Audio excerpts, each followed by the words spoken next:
So sa ibang lugar, talagang gumagana. Puro bigay dito, bigay. Easily, they corrupted the entire Philippines. Kaya lahat ang mga mayors, pati lahat ng mga itong mga big time, naging milyonaryo. So yung iba, patay na, si Odicta, si Albuera.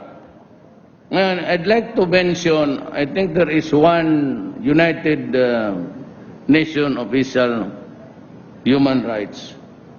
Sabi niya, si Duterte daw, is a murderer and I should be charged for murder. Dapat daw akong kasuhan dito sa...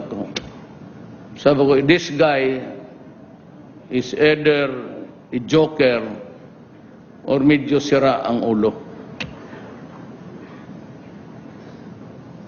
There is no crime in my country which says I cannot threaten criminal. Sabi kayo, pag pinakailam ninyo ang bayan ko, papatayin ko kayo. That is a legitimate statement. Pag sinabi ko, do not destroy the youth of the land because you will be destroyed.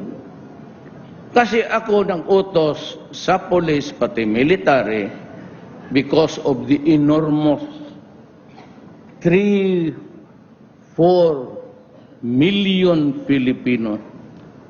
You think, ano, pakisabi nga sino yung ulol na yun? Kindly tell him, just another stupider.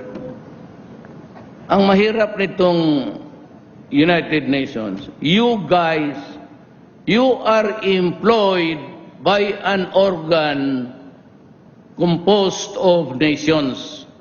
Those officials are elected by the people. Yung kayong mga official dyan, you and the officials sitting there on your asses, we pay you your salaries.